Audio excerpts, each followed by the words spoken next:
All right.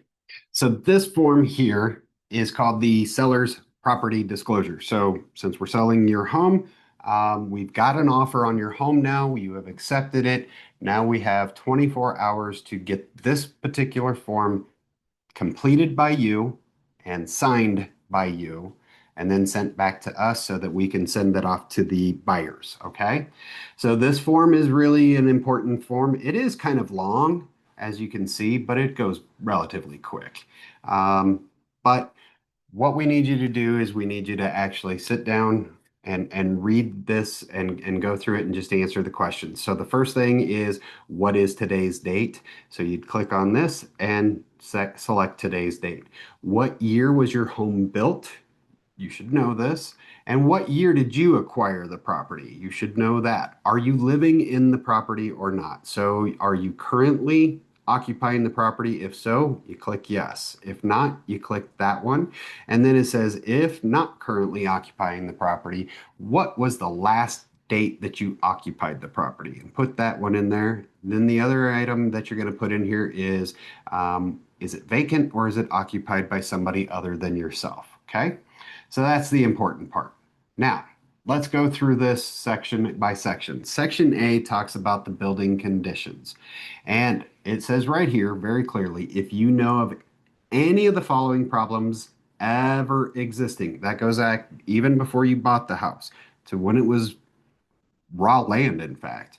But if you know of any problems ever existing with this, you need to check yes, and then you write down what the comments are. Any structural problems, or I'm sorry, any structural problems with the improvements, or are there any foundation issues or any flooring issues? If you have them, let's go ahead and disclose it right now. Remember, all of these things here have already gone to court and have been found in the favor of the buyer. So we need to disclose everything that is known about your home that you know. Let's disclose it here. People don't get upset because they know something. They only get upset when they find out about it after they're under contract. That's when they get upset. Okay, so this is the time for us to disclose everything. All right. And there are two different ways to disclose it. There's two different questions. Sometimes it's asking, has it ever existed? Other times it's going to ask, is it right now existing? So make sure you read that. The roof information right here, again, if you know what the age of your roof is, check yes, write it in the comments. Okay, so it's pretty self-explanatory. The roof. If you know of any of the following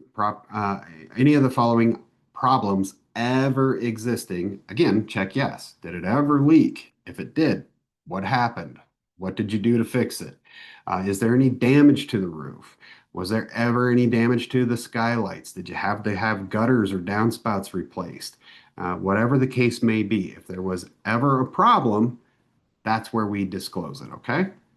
Next one talks about appliances. Now, this one, if you know of any problems right now existing, check yes. Is there, and if you don't have an item, like most people don't have a built-in vacuum system, we just leave it blank. You go past it. If there is no problem with it, you go past it. You don't answer it. But if there is a problem, you say yes. Yes, there's a gas dryer that doesn't work. Okay, now we know. Or the washing machine, but it doesn't work and it's 3 years old. Okay. But if you do know and it's going to stay and you say, hey, the washer and dryer are 3 years old, but they work, just put in here the age of it. All we're doing is disclosing, giving them the information that is going to be important so they know that they're buying a good home. Okay. Now, Section D talks about telecommunications and electric. There are going to be things in here that you're just not going to know, such as the service amps. Almost nobody knows what the service amps are at their box. I don't know. Just leave it blank. It's okay. But if you just had your home built or you just had a new electrical box put in and you do know that, put it in there. If you know the age of it, put it in there. It's okay. Who's your cable TV provider? Some people don't even have cable anymore. They're just like, I'd stream everything. Great. Who's your internet provider then? So we got to just kind of fill these things out. All right. Keep on scrolling and you'll see again, ventilation, heating, you're just going to walk through this. Now, there's a real fun one coming down here. It's called water. Water is great. Okay, so the type of water is public more than likely. It could be a community or a well, but if it is public, then you click on this button here, the CTM database, and it will pull up a whole nother list and you can find your water supplier. And that's the one that you're going to click. It will automatically fill it in for you. Then as you keep on scrolling down, I do want to hit just a couple other important pieces here. Um, Keep scrolling. Here we are. Environmental conditions. Again, these talk about has it ever existed?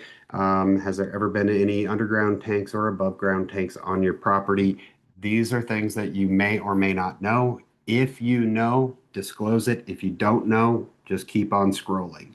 Radon is a new one here. So if you've ever had your home tested for radon, you need to check yes and put in the information there. If you have a radon mitigation system already installed, put that in. Section P does talk about your common interest community, your homeowners association. So you would need to put that information through here. Section Q does talk about a metropolitan district. This is the district. If you know that you are in one, you need to fill this part out here. Who is it? How do we get in touch with them? And then letter R talks about just general disclosures. If these things have ever existed, go ahead and check yes. And that's going to be things like mold or engineering investigations or whatever you have here. So go ahead, fill it out as best you can. When you get to that point, you must hit the save button. When you hit the save button here, now scroll all the way back down and you will be able to sign it. Okay? So once again, you're ready to rock and roll. That's how you fill this form out. If you have questions, go ahead and give me a call. However, this is the one form that I cannot fill out for you. Okay? All right.